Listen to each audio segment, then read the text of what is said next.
आज मन जो है वो थोड़ा भारी हो गया क्योंकि हमारे घर में ये भैंस थी और इसकी डेथ हो गई। भैंस की डेथ हो गई, इसी के साथ में जो कंडीशन देखने को मिली, इसके जो पेट में लगभग 9 महीने का अभी एक इसका बच्चा था। जब ये भैंस गिर गई और इसकी डेथ हो गई तो जब मैंने पेट पर हाथ लगा के देखा तो लगभग 5 मिनट बाद तक भी जो अंदर वो बच्चा था उसका दिल धड़क रहा था। मतलब माइंड जो है बड़ा ही भारी सा हो गया देख के, जब मतलब अजीब सा हो गया दिमाग का माहौल जब मैंने देखा कि मतलब भैंस बीमार थी लगभग 10-15 दिनों से। हर एक डॉक्टर को दिखा लिया था कि जो भी आसपास के डॉक्टर थे सारे, पर लेकिन सब ने उन्हें कहते कि जवाब दे दिया था कि अब हमसे नहीं हो पाएगा, कंडीशन जो है वो आउट ऑफ कंट्रोल हो गई। और जो बच्चा था वो बच्चा लगभग मतलब भैंस के मरने के बाद भी काफ़ी देर बाद तक इसकी सांसें चलती रही। दिल धड़क रहा था इसका। जब हाथ रख कर देखा मैंने इसके पेट पर तो उस टाइम पर इसका दिल भी धड़क रहा था और फिर आराम आराम से धीमे धीमे से इसकी भी धड़कन बंद हो गई। तो थोड़ा सा देख के सारी चीज़ें दिमाग जो है वो काफ़ी हैवी हो गया। जो खासकर किसान फैमिली से बिलोंग करते हैं वो समझते होंगे कि जो उनके जो पशु होते हैं वो उनके लिए क्या इंपॉर्टेंस रखते हैं। जो सिटीज़ में रहते हैं उनके लिए ये बड़ी चीज़ें नहीं होंगी, उनको तो लग रहा होगा कि कौन सी बड़ी बात हो गई, पर लेकिन जो रियलिटी में इन चीज़ों से कनेक्ट रहते हैं। मैं उस दिन से पैदा हुआ, हम लोगों ने कभी मोल का दूध नहीं पिया घर पर, हमारे गाय भैंस ये सारी चीज़ें हमेशा रहती हैं। तो इनसे कनेक्टिविटी जो है वो समझ सकते हैं जो लोग इनसे कनेक्ट रहते हैं। नॉर्मली जो आप लोग दूध पीते हो, ये नॉर्मली ज़रा सी देर में बाहर रहते हो, जो पैकेट लेकर आते हो, ये यहाँ से होते हुए पहुँचता है आप लोगों तक। तो वही चीज़ें बस आप लोगों के साथ में, पता नहीं ये चीज़ें शेयर करनी चाहिए थी या नहीं करनी चाहिए थी, पर फिर भी मुझे लगा कि शेयर करनी चाहिए तो मैंने कर दिया। ठीक है, चलिए आइए आज का लेक्चर देखते हैं, इनकी आत्मा को शांति मिले। तो ये है आप लोगों के सामने आज का क्विज जो आप लोगों को अटेम्प्ट करना है। ये आप लोग अटेम्प्ट कीजिए अच्छे से, फिर मैं आप लोगों को आंसर बताता हूँ, एक एक कर आंसर देखते हैं। यहाँ पर जो बात की जा रही है, ये बात की जा रही है प्रायोरिटी सेक्टर लैंडिंग के बारे में। आप लोगों को ऑर्गेनाइजेशन का नाम बताना है जिसके द्वारा प्रायोरिटी सेक्टर लैंडिंग जो है वो तैयार की जाती है, जिसके द्वारा इसको रिवाइव किया जाता है। ठीक है, हम लोगों ने बात की थी यहाँ पर लोया जिरगा के बारे में, तो ये आप लोगों को यहाँ पर ये बताना है लोया जिरगा जो है ये किस कंट्री से रिलेटेड है। नेक्स्ट हम लोगों ने बात की थी यहाँ पर ब्लैक बॉक्स के बारे में। तो 2 तरीके के ब्लैक बॉक्स आप लोगों को देखने को मिलते हैं। ठीक है, तो ये जो 2 तरीके के होते हैं किस कलर के होते हैं, एक को बोलते हैं CVR और दूसरे को बोलते हैं FDR। तो ये CVR और FDR के हैं, ये आप लोग को बताना है। मिनिस्ट्री ऑफ जल शक्ति के द्वारा रिसेंटली अभी एक प्रोजेक्ट के बारे में बात की गई जिसको बोलते हैं WRIS।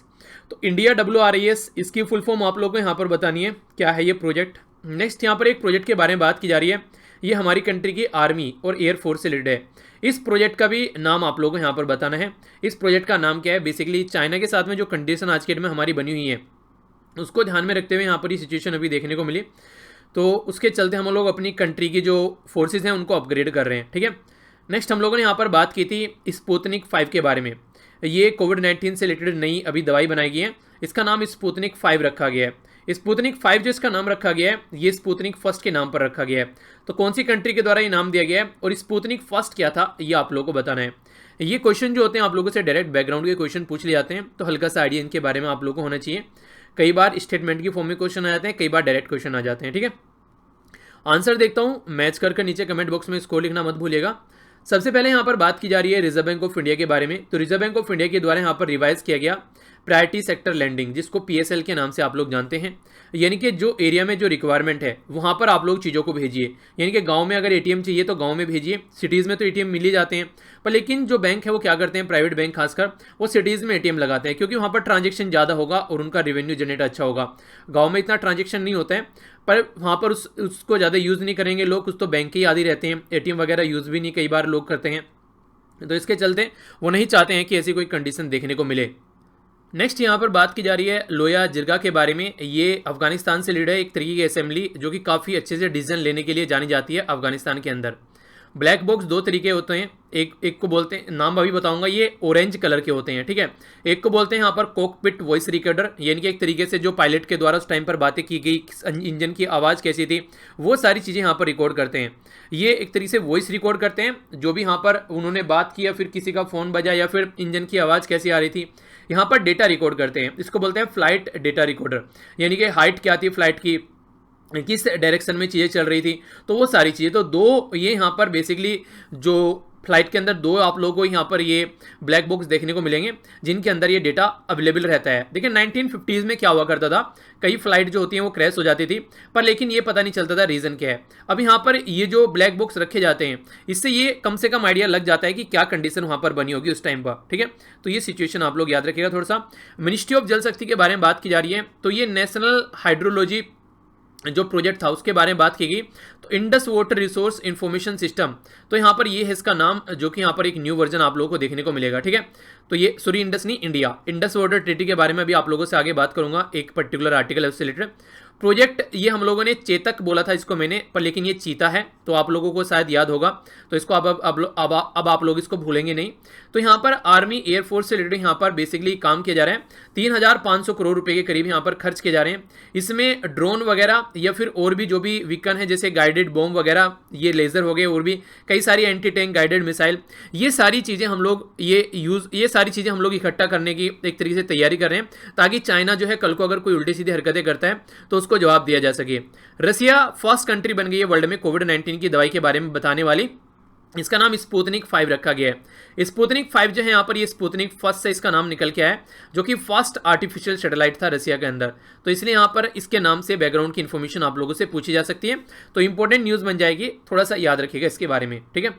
आगे बढ़ता हूँ, आइए अब आज की न्यूज़ देखते हैं एक एक कर। सबसे पहले यहाँ पर बात की जा रही है इंडोनेशिया के बारे में। तो पहले आप लोग इंडोनेशिया की लोकेशन देखिए, हमारी कंट्री कंपेयर में इंडोनेशिया कहाँ पर है। ये हो गई अपनी प्यारी कंट्री। यहाँ से अगर आप लोग आएंगे तो ये वाला पोर्शन आप लोग यहाँ पर इंडोनेशिया का देखने को मिलेगा, ठीक है। तो इंडोनेशिया में अभी ये वोल्केनो यहाँ पर इरप्शन हुआ, यानी कि ज्वालामुखी फटा, और ये जो ज्वालामुखी फटा इसकी जो बेसिकली जो स्मोक वगैरह थी, इसकी राख वगैरह थी, वो 16,000 फीट इनटू एयर में आप लोगों को देखने को मिली।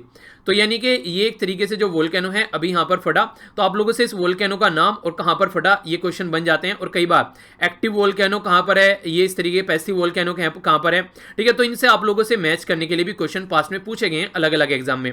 तो इंडोनेशिया में जो यहाँ पर ये माउंटेन है जिसका नाम है यहाँ पर सिनाबुंग, तो ये माउंटेन सिनाबुंग वोल्केनो है जो इरप्शन हुआ इंडोनेशिया के अंदर। तो इंडोनेशिया के अंदर नॉर्थ सुमात्रा जो आप लोगों को देखने को मिलेगा, यहाँ पर बेसिकली ये सुमात्रा आइलैंड है, ठीक है। तो सुमात्रा में जो नॉर्थ सुमात्रा है, ये यहाँ पर इंडोनेशिया का एक आइलैंड है। जावा आइलैंड का नाम सुना होगा, जकार्ता इसकी कैपिटल हो गई। जकार्ता में हम लोगों ने गेम के बारे में भी डिस्कस किए थे, ठीक है। तो ये सारी चीजें आप लोग याद रखा कीजिए। तो इसमें पर्टिकुलर लोकेशन ये है और इस तरीके का धुआं यहाँ पर उठा। तो ये इंडोनेशिया में एक एक्टिव वोल्केनो है, और इंडोनेशिया में काफी सारे वोल्केनो आप लोग कई बार देखने को मिलते हैं। तो 2010 से ही यहाँ पर एक्टिव था। क्योंकि अगर मैं आप लोगों से बात करूं रिंग ऑफ फायर के बारे में, रिंग ऑफ फायर ये जो पैसिफिक है उसके अंदर आप लोगों को देखने को मिलेगी, खासकर जो बेल्ट है, अभी मैप में आप लोगों को दिखाऊंगा तो आप लोग अंडरस्टैंड कर पाएंगे। ये वाला मैप देखिए, यहाँ पर हो गया एशिया, ये हो गया यहाँ पर जापान में भी इसलिए कई सारे वोल्केनो आते हैं क्योंकि रिंग ऑफ फायर का पार्ट है। इस तरीके से आप लोग चलेंगे, यहाँ पर ये इंडोनेशिया हो गया, तो इंडोनेशिया में कंडीशन देखने को मिल रही है। नॉर्थ अमेरिका में जो अलास्का वाला ये रीजन है वहां पर देखते हैं, साउथ अमेरिका में भी यहाँ पर, और ऑस्ट्रेलिया के पास वाला रीजन, ये वो रीजन है जहां पर सबसे ज्यादा अर्थक्वेक और सबसे ज्यादा यहां पर वोल्केनो आते हैं। तो इसी के चलते इसका नाम रिंग ऑफ फायर रखा गया है, यानी कि आप लोगों को हमेशा यहां पर कोई ना कोई आग देखने को मिल जाएगी। और ये कई बार क्वेश्चन भी बन चुका है कि ये लोकेटेड कहां पर है, तो लोकेटेड है ये पैसिफिक ओशन के अंदर में, ठीक है। तो याद रखना पैसिफिक ओशन के अंदर में ये लोकेटेड है रिंग ऑफ फायर, जहां पर वोल्केनो, ज्वालामुखी और अर्थक्वेक, भूकंप देखने को मिलते हैं कई बार। रिंग ऑफ फायर जो है वर्ल्ड के 75% जो वोल्केनो है यानी कि ज्वालामुखी, और 90% यानी कि 90% जो अर्थक्वेक यानी कि भूकंप है वो इसी पर्टिकुलर रीजन में देखने को मिलते हैं। यानी कि रिंग ऑफ फायर में 75% ज्वालामुखी और 90% के करीब आप लोगों को भूकंप इसी पर्टिकुलर रीजन में नजर आ जाएंगे। हर तरीके का वोल्केनो मिल जाएगा, एक्टिव, डोरमेंट और एक्सटेंट। एक्टिव का मतलब है कि अभी फटता है कुछ टाइम के बाद में, डोरमेंट है काफी लंबे समय बाद फटता है, एक्सटेंट है कि अब चीजें इसकी खत्म हो चुकी हैं, अब नहीं फटा है, फट के बस अब रुक चुका है। तो इस तरीके से आप लोगों को यहाँ पर नजर आती हैं चीजें। यहाँ पर जब इरेप्शन होता है तो इसमें से मैग्मा निकलता है, ठीक है, जो कि अर्थ की जो मेंटल है, जो मेल्ट रहती है, उससे निकल कर आता है। सिर्फ काफी टेम्परेचर इसका ज्यादा देखने को मिलता है। तो ये पर्टिकुलर जो रीजन है यहाँ पर, ये जो बेल्ट है, इसको रिंग ऑफ फायर के नाम से कई बार इसको बोला जाता है। तो पैसिफिक ओशन के अंदर है, कंफ्यूजन नहीं होना चाहिए, क्वेश्चन कई बार बन जाते हैं। आगे बढ़ता हूं नेक्स्ट न्यूज की ओर। नेक्स्ट न्यूज़ में थोड़ी सी डिटेल में डिस्कस करूंगा ताकि बैकग्राउंड की इन्फॉर्मेशन भी आप लोगों के माइंड में बिल्कुल क्लियर हो जाए। बात की जा रही है इंडिया और पाकिस्तान के रिलेशन के बारे में, इंडस वाटर ट्रीटी को लेकर। इंडस वाटर ट्रीटी जो है हमारी कंट्री और पाकिस्तान के बीच में साइन की गई थी ताकि इंडस रिवर सिस्टम जो है उसको ढंग से यूटिलाइज किया जा सके। पर लेकिन कई बार यहाँ पर दोनों के बीच में रस्साकसी देखने को मिलती है। अभी फिलहाल ये न्यूज़ में क्यों है, ये इसलिए न्यूज़ में पाकिस्तान के द्वारा बोला गया इंडिया को कि आप लोग मीटिंग करो रातले रन ऑन रिवर, जो यहाँ पर प्रोजेक्ट है चेनाब रिवर के ऊपर, जो कि हमारी कंट्री में 2013 में प्राइम मिनिस्टर मनमोहन सिंह जी के द्वारा फाउंडेशन स्टोन रखा गया था। तो पाकिस्तान इसको लेकर चिंतित है, ये प्रोजेक्ट हम लोग को यहाँ पर नहीं लगाना चाहिए चेनाब रिवर के ऊपर। तो इसके चलते ये चाहता है कि हम लोग मीटिंग करें इसके साथ में और यहाँ पर इसके ऊपर बातें करें, डिस्कस करें क्या क्या चीजें हैं, क्या सोल्यूशन निकल सकता है। तो इंडिया ने मीटिंग करने से यहाँ पर मना कर दिया, रिफ्यूज कर दिया कि हम लोग इसको लेकर मीटिंग नहीं करेंगे, क्योंकि पाकिस्तान आज के डेट में कई सारी हदें पार कर रहे हैं। पाक ऑक्युपाइड एरिया में आप लोग ऑलरेडी जानते हैं कि पाकिस्तान के द्वारा अलग अलग तरीके डेवलपमेंट किए जा रहे हैं, तो हमसे कभी बात नहीं करता है उन मुद्दों को लेकर, तो फिर हम क्यों बात करें। रातले हाइड्रो इलेक्ट्रिक जो प्लांट है यहाँ पर, ये run of river hydro electric power station आप लोगों को यहाँ पर देखने को मिलेगा, जो चेनाब रिवर के ऊपर बनाया जा रहा है किश्तवाड़ डिस्ट्रिक्ट, जो यूनियन टेरिटरी है जम्मू एंड कश्मीर के अंदर में। प्रोजेक्ट जो है यहाँ पर 133 मीटर टोल ग्रेविटी डैम आप लोगों को देखने को मिलेगा, यानी कि एक बांध देखने को मिलेगा, और 2 यहाँ पर पावर स्टेशन भी आप लोगों को देखने को मिलेंगे। ठीक है, ये एक साथ में यहाँ पर कनेक्टेड है और ये प्रोजेक्ट 2013 में स्टार्ट किया गया था। अब यहां पर आप लोग देखें, यहां पर झेलम हो गया, चेनाब हो गया, रवि, सतलज, ये व्यास, तो ये पूरा इंडस सिस्टम आप लोगों को यहां पर देखने को मिलेगा। तो इसी के चलते थोड़ा सा हम लोग नजर डाल लेते हैं इंडस वाटर ट्रीटी के ऊपर। इंडस वाटर ट्रीटी को आप लोग शॉर्ट फॉर्म में IWT के नाम से भी जानते हैं। हमारी कंट्री और पाकिस्तान के बीच में 1960 में इसको साइन किया गया था। उस टाइम पर हमारी कंट्री के प्राइम मिनिस्टर जवाहरलाल नेहरू जी और पाकिस्तान के जो प्रेसिडेंट थे ये अयूब खान। तो ये जो दोनों के द्वारा ये डील साइन की गई थी, ये किसकी अध्यक्षता में यहाँ पर साइन की गई थी, अध्यक्षता नहीं, एक तरीके से बिचौलिया आप लोग बोल सकते हैं, ब्रोकर या फिर एक तरीके से दलाल बोल सकते हैं आप लोग, नॉर्मल भाषा में बोलते हैं कि। तो ये यहाँ पर जो वर्ल्ड बैंक था, यहाँ पर टर्म इसलिए यूज किया, दलाल सुनने में थोड़ा बुरा लगता है पर लेकिन आप लोग इसको याद रख पाओगे ऐसे टर्म बोलने से, ठीक है। तो यहाँ पर ये जो बेसिकली जो बिचौलिया है, जो मीडिएटर है यहाँ पर या फिर ब्रोकर है, तो इसके द्वारा यहाँ पर ये दोनों रिवर के बीच में डिस्ट्रीब्यूशन किया गया हमारे और पाकिस्तान के बीच में। तो आज की डेट में ये डिवाइडेड है, रिवर ब्यास, रवि और सतलज। जैसे कि आप लोगों को यहाँ पर दिखा दो फिर से, ब्यास, रवि और सतलज, ब्यास, ठीक है, रवि और सतलज, ये 3 जो रिवर हैं ये हमारी कंट्री की रिवर है, हमारे हिस्से में आ गई। चेनाब, झेलम और इंडस रिवर ये पाकिस्तान के हिस्से में आ गई। और अभी न्यूज़ में कौन सा है, न्यूज़ में है यहाँ पर चेनाब रिवर, जो कि पाकिस्तान के हिस्से में आई है। तो इसलिए पाकिस्तान यहाँ पर बात करना चाह रहा है, पर लेकिन इंडिया ने बात करने से मना कर दिया, क्योंकि पाकिस्तान किसी भी चीज़ को मानने के लिए तैयार नहीं रहता है। अगर हम लोग यहाँ पर बात करते हैं तो फिर हम लोग पाकिस्तान की बात क्यों माने। तो इसके रिलेटेड परमानेंट कमीशन भी है, इंडस वाटर कमीशन, जो कि अगर दोनों के बीच में कोई लड़ाई होती है उसको सोल्व करने की बात करता है। इंडिया को अलाउ किया गया है कि इंडस वाटर का भी, जो इंडस वाटर है यहाँ पर, जो इंडस रिवर है, उसमें 20% के करीब जो वाटर है हम लोग यूज कर सकते हैं इरिगेशन, पावर जनरेशन और ट्रांसपोर्ट पर्पज के लिए। तो ऐसा नहीं है कि हम लोग यहाँ पर जो ईस्ट वाली रिवर है, पाकिस्तान की रिवर, उनको हम लोग यूज नहीं कर सकते। उसका पानी भी हम लोग यूज कर सकते हैं, पर लेकिन 20% तक हम लोग यूज कर सकते हैं अकॉर्डिंग टू ट्रीटी, ठीक है। तो ये बातें कई बार देखने को मिलती हैं। तो ये दोनों कंट्री के बीच में यहाँ पर एक ट्रीटी है, जिसके बारे में आप लोग आइडिया रखिएगा। कई बार क्वेश्चन इससे रिलेटेड बन जाते हैं कि किसके बीच में साइन की गई, कब साइन की गई और कौन कौन यहाँ पर पार्टी थे। नेक्स्ट जो न्यूज़ है यहाँ पर ये निकल कर आ रही है CSIR की साइड से, जिसको बोलता है council of scientific and industrial research. CSIR कई बार आप लोगों ने न्यूज़ में देखा होगा, ये काफ़ी इंपॉर्टेंट बॉडी है हमारी कंट्री में, जिसके द्वारा अभी वर्क करने की बात की गई डेवलपमेंट करने के लिए मेगा लैब्स क्या करेगी, कोविड-19 के ऊपर फोकस देकर चलेगी कि कैसे यहाँ पर इसकी टेस्टिंग की जा सकती है और उसकी एक्यूरेसी बनाई जा सकती है। इनके टेस्टिंग होनी चाहिए और वो भी अच्छे से होनी चाहिए। तो next generation sequencing machine NGS ये यहाँ पर सामने निकल कर आती है जब इसके बारे में बात करते हैं। नेक्स्ट जनरेशन सीक्वेंसिंग जो मशीन है, जिसको NGS के नाम से आप लोग जानते हैं, ये देखने को मिलेगी सीक्वेंसिंग ह्यूमन जीनोम। ये लगभग यहाँ पर 1500 से लेके 3000 तक जो वायरल जीनोम है, खासकर कोविड-19 से रिलेटेड, यानी कि SARS-CoV-2, तो यहाँ पर इससे रिलेटेड यहाँ पर डेटा तैयार कर रही है। पार्टनरशिप में कौन है यहाँ पर, CSIR के पार्टनरशिप में है US बेस्ड, यहाँ पर एलुमिना है। एलुमिना एक कंपनी है यहाँ पर, जो कि यहाँ पर बेसिकली काम करती है खासकर जो यहाँ पर ये नेक्स्ट जनरेशन सीक्वेंसिंग मशीन के लिए। तो हमारी कंट्री में ऑलरेडी यहाँ पर लगभग 4 करोड़ की अवेलेबल 5 ये सीक्वेंसिंग मशीन हमारी कंट्री में है। तो देखते हैं कैसे इसको आगे आने वाले टाइम में यूटिलाइज किया जा सकता है। जीनोम की स्टडी करने से हम लोग वायरस के बारे में जान पाएंगे कि कंडीशन क्या है और किस तरीके से आगे से इसका इलाज लेकर चलना है। ठीक है, अभी यहाँ पर जो हम लोगों ने बात की CSIR के बारे में, तो इसके बारे में कुछ इंफॉर्मेशन जानते हैं। नाम है इसका council of scientific and industrial research, short form में CSIR बोलते हैं।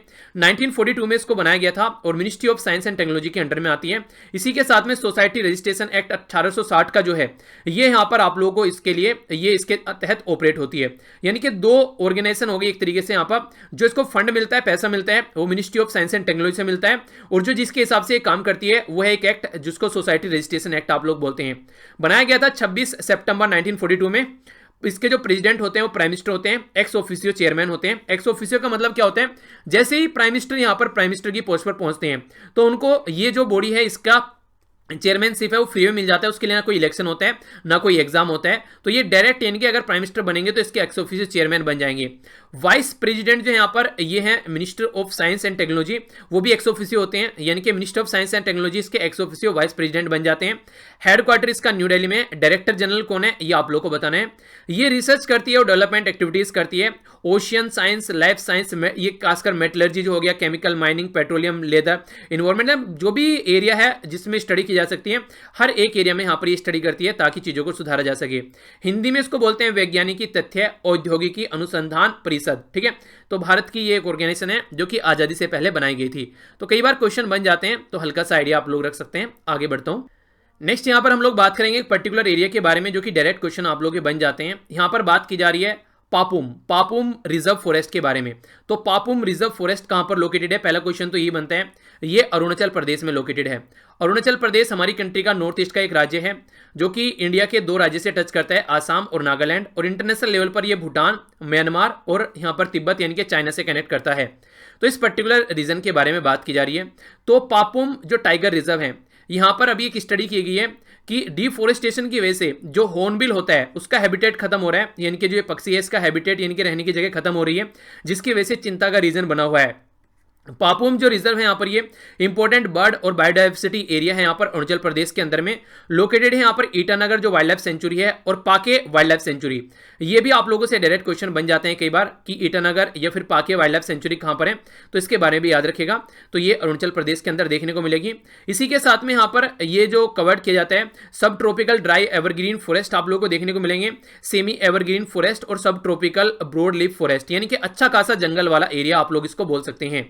इसमें हॉर्नबिल की 3 पर्टिकुलर स्पीसीज पाई जाती हैं। पहले का नाम है यहाँ पर ग्रेट, दूसरे का नाम है यहाँ पर वेथर्ड, तीसरे का नाम है यहाँ पर ओरिएंटल पाइड। ठीक है, तो ये हॉर्नबिल की स्पीसीज है जो कि खतरे में आ जाती हैं जब यहाँ पर प्रॉपर तरीके से यहाँ पर इसके लिए फैसिलिटी नहीं रहती है कि किस तरीके से इसको रहना है, कहाँ पर इसकी रहने की जगह, तो इसकी वजह से ये न्यूज़ में है। ठीक है, तो लोकेशन जरूर याद रखेगा, पापुम अभी रिजर्व फॉरेस्ट न्यूज़ में है, तो ये अरुणाचल प्रदेश के अंदर है। नेक्स्ट जो न्यूज़ निकल कर आ रही है ये हमारी कंट्री में मिनिस्ट्री ऑफ कॉर्पोरेट अफेयर की साइड से इसके द्वारा रिलीज की गई एक रिपोर्ट जिसको बोला गया है report of committee on business responsibility reporting. ठीक है, BRR के नाम से इसको जानते हैं। तो ये जो कमेटी है यहाँ पर ये चेयर की जा रही है ज्ञानेश्वर कुमार सिंह के द्वारा, जो कि ज्वाइंट सेक्रेटरी MCA यानी कि मिनिस्ट्री ऑफ कॉर्पोरेट अफेयर के, इनके द्वारा यहाँ पर ये तैयार की गई है। तो बिजनेस रेस्पॉन्सिबिलिटी एंड सस्टेनेबिलिटी जो रिपोर्ट है ये एक तरीका फ्रेमवर्क बता रही है कि हमारी कंट्री में किस तरीके से आप लोग चीज़ों को लेकर चल सकते हैं। फाइनेंशियल और नॉन फाइनेंशियल पे जो पैरामीटर होते हैं उनमें से नॉन फाइनेंशियल पैरामीटर के ऊपर फोकस देने की बात की जा रही है। जैसे आप लोग पेटेंट कराते हैं, ये एक तरीका नॉन फाइनेंशियल पैरामीटर है। फाइनेंशियल का मतलब क्या होता है, जैसे स्टॉक के बारे में बात करते हैं, वो सब चीजें वो फाइनेंशियल की कैटेगरी में आती है। तो BRSR जो है यहाँ पर ये इंटीग्रेटेड MCA 21 पोर्टल जो है यहाँ पर ये एक तरीका मिनिस्ट्री ऑफ कॉर्पोरेट अफेयर का ये नाम रखा गया 21 पोर्टल। तो यहाँ पर एक तरीका पोर्टल है ये, जो कि यहाँ पर 2 फॉर्मेट डिस्क्लोज करती हुई चीजें नजर आती हैं, कॉम्प्रिहेंसिव फॉर्मेट और एक लाइट वर्जन, जिस पर आप लोग स्टडी कर सकते हैं जाकर। ये जो इन्फॉर्मेशन कैप्चर की जाती है ये बेसिकली बिजनेस रेस्पॉन्सिबिलिटी सस्टेनेबिलिटी जो इंडेक्स है कंपनी का उसके बेस पर तैयार की जाती है। देखिए इसको आप लोग ऐसे समझ सकते हैं, अगर हमारी कंट्री में कंपनी है बिजनेस कर रही है तो उसका डेटा हमारे पास में होना चाहिए, क्या क्या प्रॉब्लम है, क्या क्या कहां पर किस चीज का इंपैक्ट पड़ रहा है, ताकि आप लोग उसको ढंग से अंडरस्टैंड कर सको, अगर कोई प्रॉब्लम भी हो तो उसका सोल्यूशन निकाल सको। और ये एमसीए जो है यहाँ पर लिखा गया है इसको बोलते हैं मिनिस्ट्री ऑफ कॉर्पोरेट अफेयर। यहाँ पर ये एक पोर्टल है, वेबसाइट, जहाँ पर जाकर बेसिकली इन्फॉर्मेशन ली जा सकती है। मिनिस्टर कौन है इसके, चलिए ये आप लोग बताइए, छोटी सी एक इन्फॉर्मेशन आप लोगों को पता होना चाहिए, ये आप लोग को बताना है। ठीक है, आगे बढ़ते हैं। नेक्स्ट जो न्यूज़ है यहाँ पर ये एग्रीकल्चर के बारे में बात की जा रही है। तो हमारी कंट्री में जो एग्रीकल्चर मिनिस्ट्री है उसके द्वारा कृषि मेघ के बारे में बात की जा रही है। तो कृषि मेघ सेंटर यहाँ पर डेटा रिकवरी सेंटर है, जिसका एम है प्रोटेक्ट करने का जो प्रीसियस डेटा है गवर्नमेंट के पास में, खासकर Indian council of agriculture research से रिलेटेड। ठीक है, जिसको ICAR आप लोग बोलते हैं। तो यहाँ पर जो सेटअप किया गया है ये national academic of agriculture research management, जो कि हैदराबाद में लोकेटेड है, इसके यहाँ पर सेटअप एट यहाँ पर ये सेटअप किया गया है। मेन जो डेटा सेंटर है यहाँ पर ICAR का, Indian agriculture statistics research institute. ठीक है, ये नेशनल कैपिटल यानी कि दिल्ली में आप लोगों को देखने को मिलेगा। पर लेकिन अभी यहाँ पर एक और डेटा सेंटर आप लोगों को देखने को मिलेगा। कृषि में एक सेटअप किया गया National Agriculture Higher Education Project के तहत, और ये फंड किया गया है इंडियन गवर्नमेंट और इसी के साथ में वर्ल्ड बैंक। तो वर्ल्ड बैंक यानी कि इंटरनेशनल लेवल की अगर कोई ऑर्गेनाइजेशन आकर यहाँ पर इस तरीके से पार्टिसिपेट करती है तो फिर उसके बारे में आप लोग थोड़ा सा आइडिया जरूर रखिएगा, क्योंकि डायरेक्ट क्वेश्चन आप लोगों से बन जाते हैं। ठीक है, तो यहाँ पर ये इसके बारे में आइडिया होना चाहिए। कल ये एक न्यूज़ बच गई थी जो मैंने बोला था आप लोगों को नेक्स्ट लेक्चर में डिस्कस कर लेंगे, जिससे रिलेटेड मैंने क्विज भी आप लोगों से पूछा था। तो देख लेते हैं इसके बारे में। मिनिस्ट्री ऑफ जल शक्ति के बारे में बात की गई थी। मिनिस्ट्री ऑफ जल शक्ति के अंडर नेशनल हाइड्रोलॉजी प्रोजेक्ट ये लॉन्च किया गया इसका न्यू वर्जन, जिसको Indian water resources information system के तहत यहाँ पर न्यू फंक्शनैलिटी आप लोगों को देखने को मिलेगी। वेब पोर्टल इसके लिए बनाया गया है india.wris.gov.in, काफी इंपॉर्टेंट है यहाँ पर। इसी के साथ में ये कंटेन करता है इन्फॉर्मेशन रिलेटेड टू जो वाटर रिसोर्सेज होते हैं, खासकर उसके बारे में, कैसी बारिश हो रही है, कैसा लेवल है, पानी कैसा डिस्चार्ज हो रहा है रिवर से, ग्राउंड वाटर बॉडीज के बारे में, ग्राउंड वाटर लेवल के बारे में। ठीक है, जिसको वाटर टेबल आप लोग बोलते हैं, कितना स्टोरेज है यहाँ पर, वो सारी चीजें आप लोगों को देखने को मिलेगी बेसिकली इसके चलते। ठीक है, इसी के साथ में कितना इवोपरेट हो रहा है, ये सारी चीजें। ठीक है, इवोपरेशन, ये सारी चीजें, सोइल का मॉइस्चर क्या है, ये जो लॉन्च किया गया था 2019 में इसको लॉन्च किया गया था। एट प्रेजेंट जो डेटा है यहाँ पर अलग अलग तरीके से एजेंसी जो है, कई सारी एजेंसी से इकट्ठा किया जाता है। CWC, CGWBC, IMD, ये NRSC, यहां पर आंध्र प्रदेश, उत्तर प्रदेश और गुजरात, ये रेगुलर बेसिस पर आप लोगों को देखने को मिलेगा।